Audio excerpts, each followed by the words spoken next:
भाई खिलाइए यासर भाई को सबकी तरफ से। दिन ये आए बार बार दिल ये गाए तुम जियो हजारों साल ये मेरी है आरज़ू।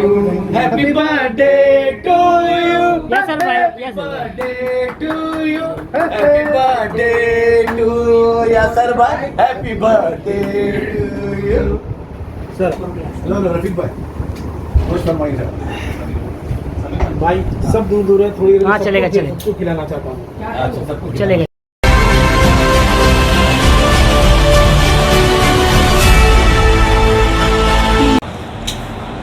दोस्तों, साथियों और मेरे सीनियर पत्रकारों, मैं सबसे पहले आप लोगों का शुक्रगुजार हूँ कि आज आप लोग आए और काफ़ी दिनों से एक मामला जो पत्रकारों के साथ चल रहा है और पत्रकारों के विषय में इस शहर में एक नया माहौल बना, एक ऐसा माहौल बना जिससे पत्रकारों के ऊपर उंगलियां उठाई जा रही है कि पत्रकार कब पार्टी बनने लगी और पत्रकार कब किसी सियासी या संगठन के लोगों का हिस्सा बनने लगे। जिन पत्रकारों को पत्रकारिता करनी चाहिए, शहर के या जो भी अन्य जो मुद्दे हैं या किसी पक्ष के मुद्दे या किसी संगठन के मुद्दे या किसी ऐसे महिलाओं मंडल या किसी मंडल के मुद्दे जो वो लेके रास्ते पर उतरते, तो उन विषय पर हम लोग उनसे बुलवाना चाहिए कि हमको बोलना चाहिए। इस पर भी बहुत सारी टिप्पणियाँ हुई। इस शहर का सो कॉल्ड विपक्ष वो भी आकर पत्रकारों को पत्रकारों की भाषा सिखाने पे आमादा हुआ, मजबूर हुआ, या समझो हम ही को हमारी लैंग्वेज, हमारे एथिक्स हमको सिखाए जा रहे कि पत्रकारों को इस तरीके से बोलना चाहिए, उस तरीके से बोलना चाहिए, और पत्रकारों पर भी बहुत जल्द केस बनने लगे। तो क्या ये सब चीज़ें सही है गलत है, इस बात का खुलासा हम किसी को सही गलत या किसी को जालिम या किसी को भगवान बनाने या नहीं बैठे। हम पत्रकार हैं, कोई मिठाई वाले नहीं हैं कि किसी को मीठा खिलाए या किसी को तीखा खिलाए। जो शहर में जो चीज़ें हो रही है, आपकी भूमिका लंबी होती जा रही है। असल में आप पत्रकार परिषद, आप तीनों पत्रकार हमारे भाई हो, आपने बुलाई है, आप हैं, सुल्तान साहब है, अनवर भाई है। मुख्य मुद्दा क्या है पत्रकार परिषद? मुख्य मुद्दा ये है कि मुख्य मुद्दा सर ये है कि सबसे पहले एक आंदोलन किया गया।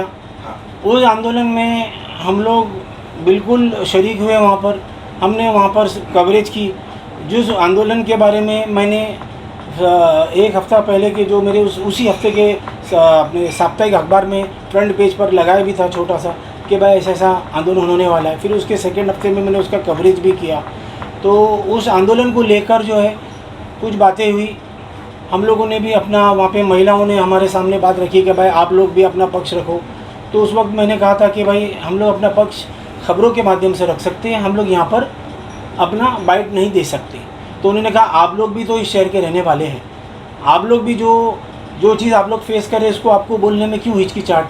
क्या आप लोग किसी नेताओं से दब करें? क्या नेताओं के आप लोग कुछ ले रहे दे रहे जो आप लोग नहीं बोल रहे? तो हम लोगों ने भी, कुछ चंद पत्रकारों ने अपनी बात रखी कि भाई शहर के मुद्दे, किसी को पर्सनल अटैक नहीं किया, किसी का नाम नहीं लिया जाता उस वक्त। जैसे यासर भाई आप बोल रहे हैं कि धरने का हमने कवरेज किया था, तो कौन लोग धरना दिए थे, क्या मामला था वो आप बताइए। हाँ, महिला संगठन ने धरना ली थी। उसमें नाज आपा गोलंदाज है, वो फोर फ्रंट पे थी और उन्होंने भी मतलब अपना कवरेज, हम लोग ने वहाँ उनका कवरेज लिया। उनके जो मुद्दे थे, जिसमें कई मुद्दे थे, शहर के विकास के मुद्दे थे।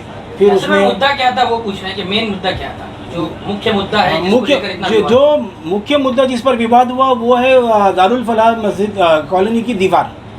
जो हमारे लिए सिर्फ वो मुद्दा नहीं था, हमारे लिए कोई सब्जेक्ट नहीं था जिसकी वजह से हम टारगेट हुए, उसके वजह से खंडनी का केस बना। आप तीन और अन्य 3 लोग, हाँ, 6 लोगों पर जो है 6 लोगों पर मामला केस बना, चीटिंग का केस बना। बिल्कुल बिल्कुल। तो क्या है वो मामला, क्या है पूरा, क्यों बना वो बिल्कुल बोगस है। हम लोगों का उसके अंदर कोई लेना देना नहीं है। यहाँ तक कि कंप्लेनेंट की ना हमने सूरत देखी, ना कभी हमसे ज़िंदगी में उसने फ़ोन पे बात की, और ना ही हम लोगों से वो मिला।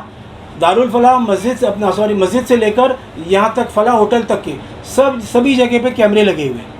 अगर हम लोग वहाँ उस लोकेशन पे थे, हम लोग अगर उस लोकेशन पे थे, नहीं, वो हमारे पास आरोप भी है, इल्ज़ाम भी है, लेकिन हम लोग उसको साफ इनकार करते हैं कि हम लोग उसमें बिल्कुल शरीक नहीं थे। हमारे ऊपर ये गलत इल्ज़ाम लगाया गया और ये झूठा केस बना। वो केस के पहले 24 घंटा पहले एक केस बना, वो केस ये बना कि सुल्तान भाई पे उस जगह पे हमला हुआ और जिस वक्त वहाँ पर कार्रवाई के लिए जेसीबी आई। तो ये तो दूसरी बार पत्रकारों के ऊपर जो है एफआईआर की गई है, इससे पहले भी 3 पत्रकारों के ऊपर जो है एफआईआर की गई, वो भी कहीं ना कहीं झूठी एफआईआर हो थी शायद। क्या कहेंगे सर उसके बारे में?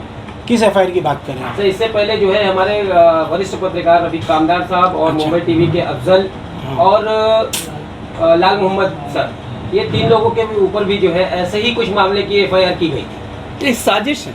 बिल्कुल। तो उसके बारे में सर वो अगर साजिश, ये साजिश है तो फिर वो भी साजिश थी। नहीं, अभी मुद्दे पे रहते हैं अपन। ये दारुल फलाह दीवार का पूरा विवाद क्या है, आप लोगों पे खंडनी बन गई उसमें, तो क्या पूरा माजरा है? दरअसल कैसा है सर इसमें कि उसके एक रोज़ पहले हमारे साथी पत्रकार साथी अनवर शेख साहब, इनके घर के ऊपर कार्रवाई हुई और वो घर को पूरा तोड़ा गया, जबकि वो लीगल घर था, कोई इलीगल घर नहीं था और इनकी खरीदी हुई ज़मीन पे वो घर है और 40 से सटे घर है, कोई अलग से कोई बनाया नहीं गया, वो पहले से ही रूम था।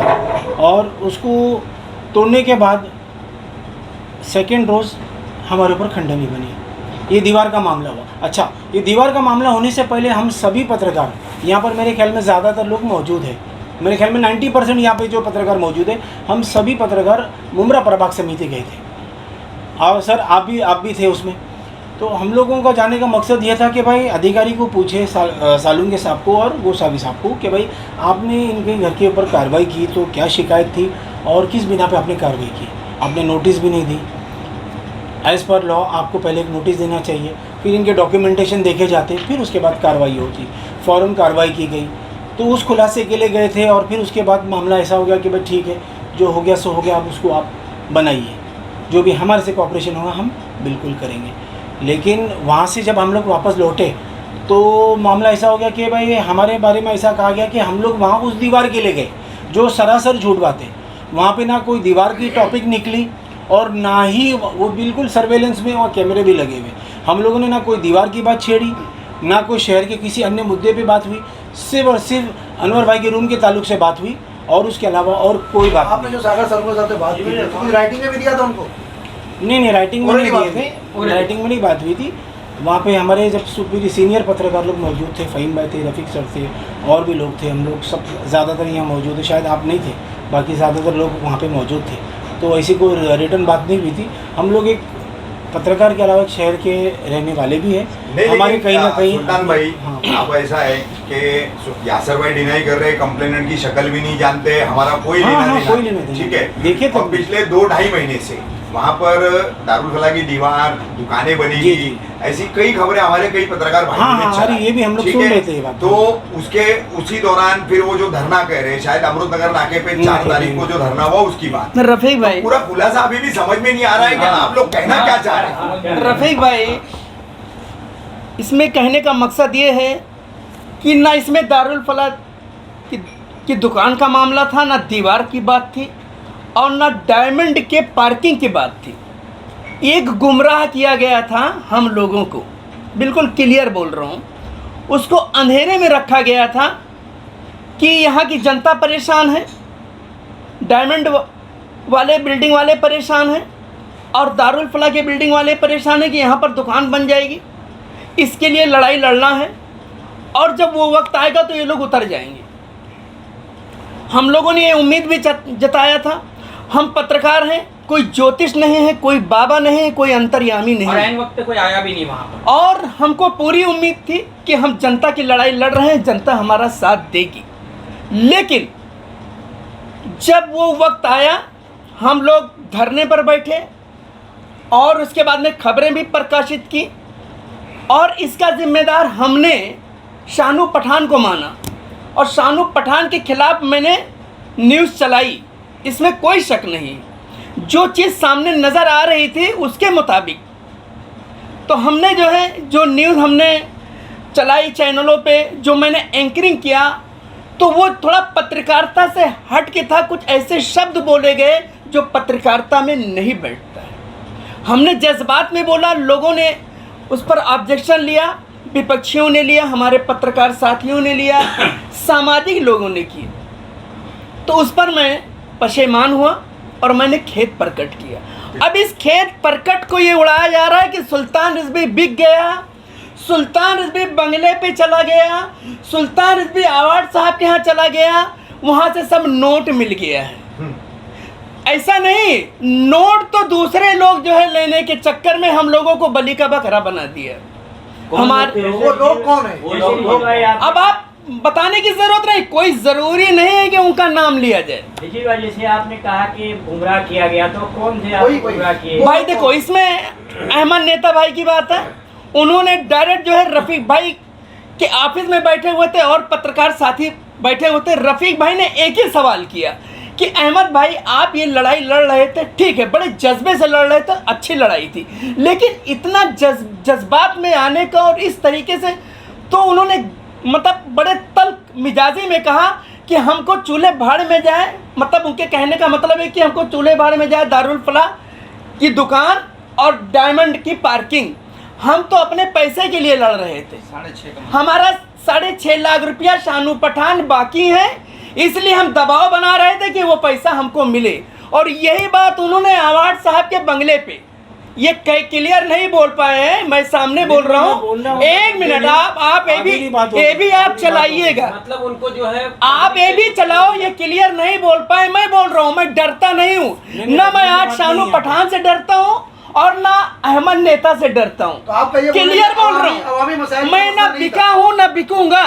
बोलते बंगले पे जाएं, शानू पठान का नाम पाक पे हाथ रख दे, और मैं भी, और जो हमारे साथ पत्रकार साथी थे कि 1 रुपया का लेन देन हुआ है कोई किसी को। मैं इसका शाहिद हूँ जी, सुल्तान भाई जो बात कह रहे हैं, मैं इसका शाहिद हूँ, हमारे मैं सामने इसकी ये गवाही सब बातें देता हूँ हुई है। कि इस लेकिन तरीके की बातें बोली गई है, गलत है। मैं डरने वाला नहीं हूँ जरा भी। हम शहर की जनता को सलाम करते हैं, भले ही उन्होंने मोबाइल पे और कमेंट्स से ही हमको जो है सहारा दिया, लेकिन जो उम्मीद थी कि जो उतरेंगे, जिनके लिए लड़ रहे हैं, तो वो ठाई फिस नजर आया। वहां पर पता चला कि फला होटल वाले से लिया गया 30,000 रुपया, एक दुकानदार से लिया गया 10,000 रुपया, एक और दुकानदार से 5,000 रुपया लिया गया। वो सब बाकायदा कहने को तैयार है, वो भी पोल पट्टी सामने खोलेगी।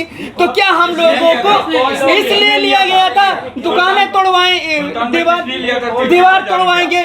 जो फला होटल वाले हैं बताएं कि मतलब अहमद नेता ने लिया 30,000 रुपया, और उन्होंने बाकायदा जो है यासर भाई, अनवर भाई, सुल्तान भाई ने बताई ये सब बातें जी।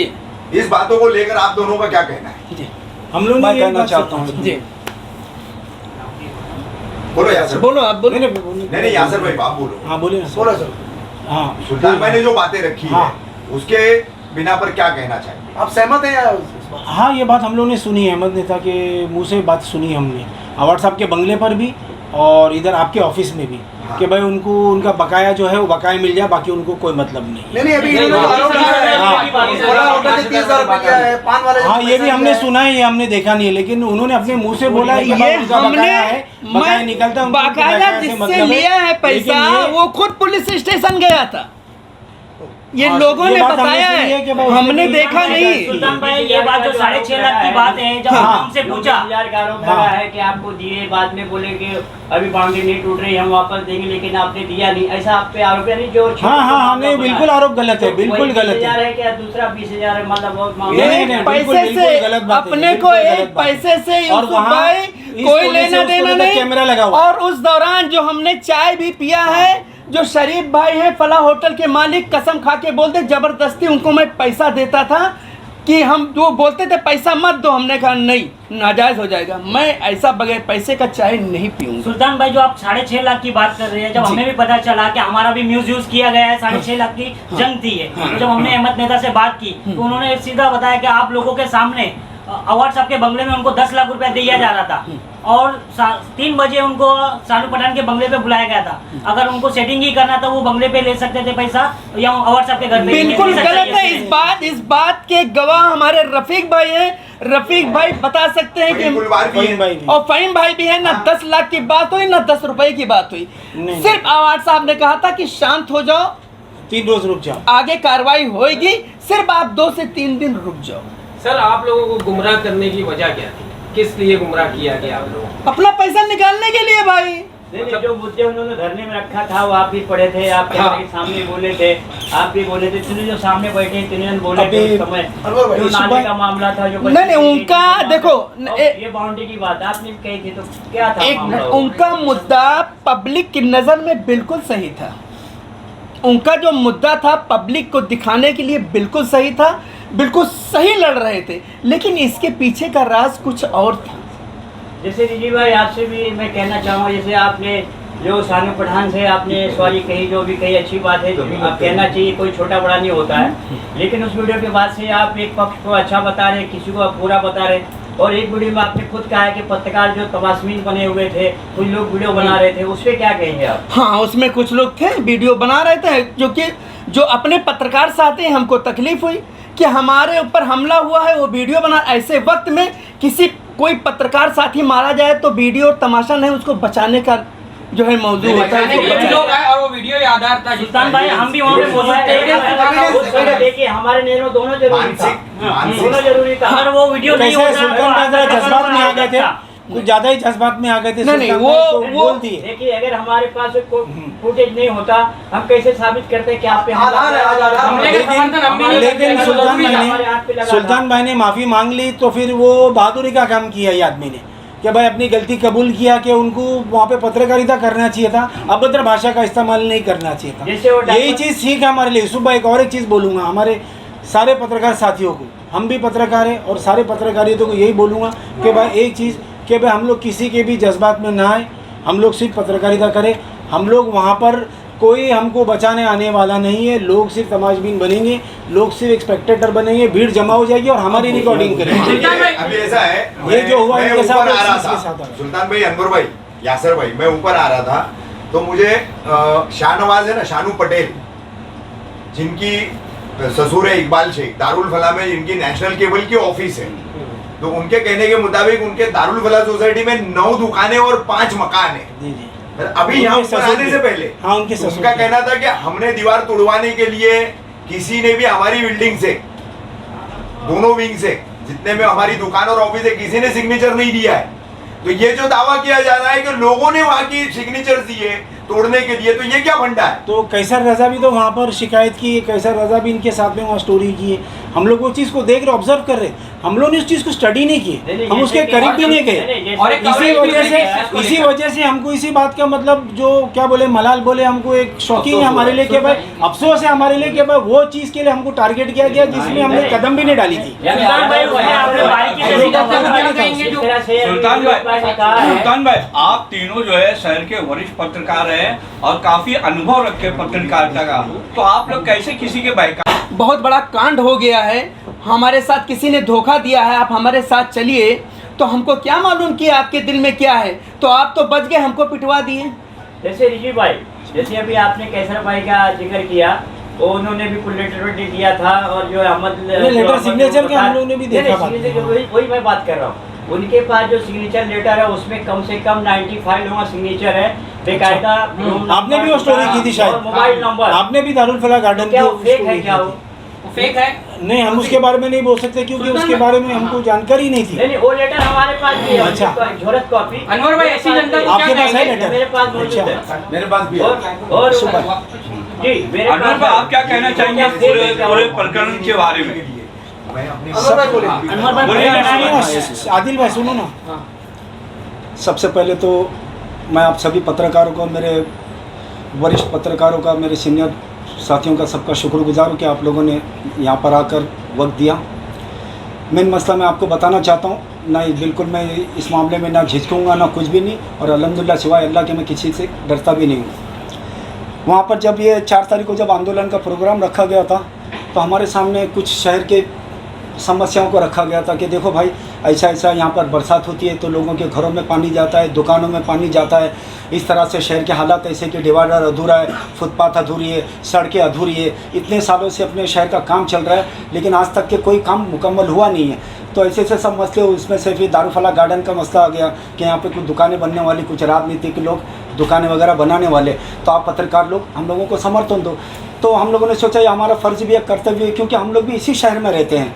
अब इन लोगों ने जो हम लोगों को जो बताया कि ये मसले, ये समस्याएं, ये सोच के हम लोग ये शहरवासी होने के नाते हम लोगों ने उस कार्यक्रम को कवरेज किया करने के बाद ऐसा हुआ क्या, शामिल हुए ना, हाँ हम लोग, कवरेज हाँ आप लोग तो हाँ हम शामिल लोगों ने हुए। हम लोगों ने फ्रंट वाली टीम में थे हाँ तो हम लोगों ने उनका साथ दिया कि शहर की समस्याओं को लेकर।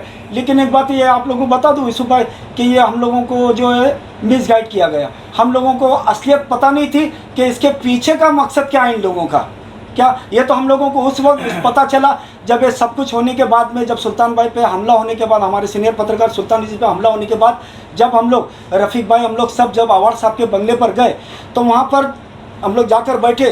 कुछ ही देर बाद अवार्ड साहब आए, हाँ गृह मंत्री जितेंद्र अवार्ड साहब आए। आते साथ ही उन्होंने पहले तो सबसे हाथ जोड़ के वो किया कि जो भी हुआ तुम लोग खलास करो, क्या मामले को सुलझा, मैं एक 2-3 दिन का वक्त दो, मैं सुलझा देता हूँ। और मामला क्या, तुम लोग इतना गुस्सा क्यों हो, क्या बात हुई? तो अहमद नेता का जो है अल्फाज है, अहमद नेता साहब के जो अल्फाज थे डायरेक्ट उनके अल्फाज थे। जैसे होता है कि अवार्ड साहब आप बताइए, अगर उनको चाहते तो बोलते थे कि अवार्ड साहब आप बताइए हमारे शहर की समस्या, ऐसी समस्या, सड़कें अधूरी है, ये सब अधूरा काम अधूरा चल रहा है, हम लोग क्या इसके ऊपर आवाज़ नहीं उठा सकते? लेकिन इनकी ज़बान से जैसे अवार्ड साहब ने कहा कि भाई आखिर मामला क्या है, अहमद नेता मामला क्या है, तो बोले अवार्ड साहब हमारा 6.5 लाख रुपये अभी तक शानू ने दिया नहीं। तो डायरेक्ट इनकी ज़बान से निकलना, तो उसी टाइम हम लोग भी कुछ देर के लिए मतलब एकदम वो हो गए कि ये मामला तो 6.5 लाख रुपये का है, अभी तक के तो शहर के विकास का मुद्दा चल रहा था, और यहाँ आने के बाद में इनकी ज़बान से डायरेक्ट 6.5 लाख रुपये निकल रहा है कि शानू ने अभी तक हमारे 6.5 लाख रुपये दिए नहीं। अब वो शानू पठान का इनका क्या लेन देन है, तो खुलासा शानू भाई कर सकते हैं, हम लोगों को तो अंदर की बात पता नहीं है। और अभी ये भी सुनने में आया कि 5 साल से इन लोगों का पैसे के लेन देन की कुछ वो चल रही है, क्या समझे। उसके बाद वहाँ से आने के बाद में फिर दूसरे तीसरे दिन रफ़ीक भाई ने भी बोला ऑफिस पर सबको कि भाई आखिर मामला क्या, इसको सुलझा, तो ये सब अच्छा नहीं, एक ही शहर में रह करके करना है। तो वहाँ पर भी अहमद नेता जो मेरे पास उसकी रिकॉर्डिंग भी, मैं आपको रिकॉर्डिंग भी सुनाता हूँ। उन्होंने साफ कहा कि बोले गलत भाषा का उन्होंने इस्तेमाल किया, लेकिन मैं दोहराऊंगा नहीं। उन्होंने कहा वो चूल्हे में जाए वो दारूफला की दीवार और वो डायमंड की पार्किंग और तेल लगाते कि हमको उससे मतलब नहीं, मेरे को मेरे 6.5 लाख से मतलब है। तो उस टाइम पे हमारे सीनियर पत्रकार सुल्तान जी ने साहब ने भी कहा कि भाई ये तो आप लोग तो हम लोगों को यूज़ कर लिया, तुम लोगों ने तो तुम्हारे 6.5 लाख की लड़ाई थी और तुम लोगों ने हम लोगों को भी उसके में मिसगाइड कर दिया। आखिर मामला तुम लोग का लेन देन का था, फिर तुम लोगों ने विकास का मुद्दा लेके हम लोगों को गुमराह किया और सचमुच हम लोगों को जो है मिसगाइड किया गया था। हम लोगों को नहीं मालूम था कि दिखाया कुछ जा रहा है और ये मामला कुछ और है। ये आपको मालूम है आप लोग की वजह से आप ही मिसगाइड नहीं हुए, सभी पत्रकार लोग जो है मिसगाइड हुए। इसमें सभी हमारे सभी पत्रकार साथियों ने साथ दिया, सभी पत्रकार साथियों ने साथ दिया, उनका शुक्रगुजार हूँ। लेकिन तुम्हारी क्या दुश्मनी है? लेकिन शानू पठान पे दबाव बनाने के लिए ये सब हथकंडा था कि शानू पे इतना दबाव बना दो कि वो फटाक से 6.5 लाख रुपया निकाल दे। और उनको इलेक्शन भी लड़ना था, इसलिए वो लोग शानू पठान के एकदम हाथ धो करके पीछे पड़ गए थे कि उनके बिल्कुल क्लियर है, जो हकीकत है वही मैं बोलूंगा। चाहे हमारे ऊपर 10 बार FIR हो, चाहे मेरे ऊपर हमला हो, मैं डरने वाला नहीं हूँ। जहाँ जनता का मुद्दा है, जनता को तकलीफ है, उनके लिए फिर मैं मैदान में उतरूंगा। और जिन्होंने हमला किया है उनको तो अल्लाह ही और अल्लाह हम लोग को इस मामले में नहीं मालूम था, हम लोग को यूज किया गया, अल्लाह गवाह हम लोगों को यूज किया गया। और ये पहली बार हम लोगों के साथ में ऐसा हुआ, ये सरासर इस्तेमाल किया गया। इसका सबसे बड़ा सबूत है कि एक भी आदमी ना दारुल फला कॉलोनी से उतरा, ना कोई डायमंड की बिल्डिंग से आया, कोई नहीं आया। और ये भी आपको बता दूं, ये खाली बात सिर्फ हकीकत है। हवाई अंदर अभी कुछ दिन में आप सुनेंगे कि जिन जिन लोगों से पैसा लिया गया है वो लोग खुद भी आप लोगों से संपर्क करके वो लोग भी अपनी बाइट देंगे, अपना बयान देंगे। जिन जिन लोगों से, दुकान वालों से, जिन जिन से जितने पैसे लिए गए, ये अहमद नेता और उनके वाइफ ने जो भी लिए पैसे, वो भी आप लोगों के सामने सच्चाई बहुत जल्द आने वाली इंशाअल्लाह। सबसे अहम बात मैं बोलना चाहता हूँ जी, आप पे हमला हुआ बहुत गलत, निंदनीय है। लेकिन अब शहर में एक फजा क्या बन गई मालूम है? अरे पत्रकारों को मारो, पकड़ के पीटो, कुछ होना नहीं है। इसको आप कैसे देखें? नहीं ऐसा तो कभी ये होगा नहीं। जो हमला करने वाले हैं वो गलत फहमी में मत रहे, ऐसा नहीं है। हमारे शहर के आमदार और गृह निर्माण मंत्री जितेंद्र अवार्ड साहब ने बोल दिया है सुल्तान भाई जरा खामोश रहो। और इस पर हमला हुआ है हमारे ऊपर, पूरा वीडियो इसका वायरल हुआ है, प्रेस काउंसिल ऑफ इंडिया में चला गया है, वहाँ से आर्डर आएगा FIR दर्ज करने के लिए। लेकिन जहाँ पर सुलह की बात आती है, ठीक है, वो लोग भी ऑन कैमरा आकर के माफ़ी मांगते हैं तो ठीक है, नहीं तो फिर इससे हम पीछे नहीं हटेंगे। हमला करने वाले ज़्यादा खुश ना हों, कानून उनके लिए है। 2015 पत्रकार सुरक्षा कानून है और मैं 20 साल से पत्रकारिता हूँ, 3 अखबार का मैं मालिक हूँ, RNI है मेरे नाम। ऐसा नहीं है। प्रेस काउंसिल इंडिया का मैं सदस्य हूँ, प्रेस काउंसिल ऑफ इंडिया में हमारा नाम है, हम कंप्लेंट देते हैं, उस पर कार्रवाई होती है। हम उनके शुक्रगुजार है प्रेस काउंसिल ऑफ इंडिया के। इस मुद्दों पर एक के बाद एक खबरें, धरना, पत्रकार परिषदें लगातार हो रही है। काफी मैं मेरे पत्रकार भाइयों को देख रहा हूँ, क्योंकि वरिष्ठ, कनिष्ठ, सीनियर, जूनियर, ये सुन के ना अब तो कान पक गए मेरे। मेरी जाती तौर पर मतलब मेरा तजुर्बा बोलता हूँ, लोगों को बड़ी मतलब सारे पत्रकारों को चिंता के एक पत्रकार पे हमला हो गया, फिर बोला भी जा रहा है, मार भी खा लिए, FIR भी हो गई और फिर माफी भी मांग रहे। कितने लोग थे उस दिन पुलिस स्टेशन में? आपके साथ कितने पत्रकार थे? हमारे साथ देने वाले में तो खाली एक, अगर तन मन धन से साथ देने वाला तो था तो कोई रफ़ीक कामदार, और भी हमारे जो है रफ़ीक भाई तो 3 बजे रात तक मेरे साथ में थे। और भी दूसरे पत्रकार आए, अपने समद भाई भी थे, कैसर रज़ा हुसैनी भी आए हुए थे। लेकिन जो अहम भूमिका थी वो रफ़ीक कामदार थी, और फ़हीम भाई भी आए थे, उन्होंने भी जो है मतलब सहारा दिया, आए वो हॉस्पिटल में।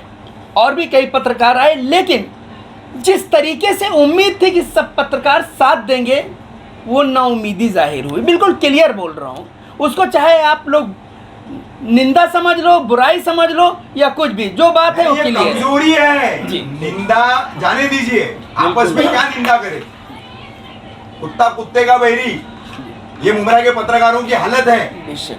तो एक दूसरे को पानी में देखना छोड़ो, बल्कि हमारे वजह से रफीक भाई पे भी सवालिया निशान लगाया गया है कि हिंदुस्तानी रिपोर्टर कहाँ है, हिंदुस्तानी रिपोर्टर कहाँ है। बाकायदा जो है ये कहा गया। और हमारे साथ 2:30 से 3 बजे रात तक रफीक भाई थे, हमारे लोग की मदद में थे। FIR आज तक साथ नहीं छोड़े, जब हॉस्पिटल में थे, जब पुलिस स्टेशन, हर जगह साथ में थे। और एक बात मैं आप लोगों आपके चैनल मैं तो अलग ऐलानिया सारे पत्रकारों के सामने कहूंगा कि मेरे और इन 3 पत्रकार भाइयों पे, और बाकी के लोग भी जितने भी थे, 6 के 6 लोग या 5 लोग पकड़ लो, सब पे और ज्यादा FIR दर्ज होने जा रही थी। अगर मैंने वो रुकवाने में मैंने मेहनत की, मैंने अगर उसके लिए तन मन धन रात दिन लगा के मेरा काम छोड़ करके मैंने इनको सेव किया। हाँ, जो गलती भाषा की सुल्तान भाई से हुई, और उसके बाद ये तीनों जैसा भी दावा कर रहे जो इन्होंने खुलासा किया, तो उस पे मैंने अगर इनको बचाने का काम किया और मैंने सुलह करवा करके खत्म करवाया, तो मैंने गलत क्या किया? नहीं, रफीक भाई सिर्फ 3 लोगों के लिए नहीं बल्कि 6 आप सबों के लिए आप सबों के चैनल के माध्यम से मैं आप सबों के लोगों के जरिए से ये भी काम नहीं किया, मैंने 6 का किया, 6 के लिए की सर। और मैं आप लोगों के जरिए से बात अवाम तक भी पहुंचाना चाहता हूं कि आज हमारे शहर में रफीक भाई ने जो शहर की समस्याओं को लेकर जो आवाज़ें उठाई है, जो जिसके लिए इन्होंने काफ़ी हद तक के कुर्बानियाँ दी, तकलीफ़ें भी झेली है, सब कुछ हुआ है। आज वही रफ़ीक कामदार जिन्होंने हम लोगों को दिलो जान से हर तरह से हम लोगों की हेल्प की, और आज इन्होंने जो कुर्बानी दी है, जिसे हम ज़िंदगी भर इंशाअल्लाह ताला याद रखेंगे। हमारे ऐसे टाइम पे, ऐसे वक्त पे इन्होंने जो रोल अदा किया, एक बड़े भाई का भी फ़र्ज़ अदा किया इन्होंने, एक पत्रकार होने का भी फ़र्ज़ अदा किया इन्होंने। हम इनके बहुत बहुत तहे दिल से इनके शुक्रगुजार है और हमेशा इनका एहसानमंद। और आखिर में हम ये कहना चाहेंगे कि हमारे शहर के पत्रकार जाग जाओ। जिस तरीके से सुल्तान रिजवी के ऊपर हमला हुआ, उनको पीटा गया, लोग तमाशबीन बने रहे, तो एक सीनियर पत्रकार 20 साल से उनको नहीं बख्शा गया, तो तुम लोग किस खेत की मूली हो? हमारे बाद तुम्हारे लोग की भी बारी आ सकती है। इसलिए एकजुट हो, मजबूत बनो, तभी जो है इसी में भलाई है, तभी हम भ्रष्ट नेताओं से लड़ पाएंगे और समाज के भ्रष्टाचार मिटा पाएंगे।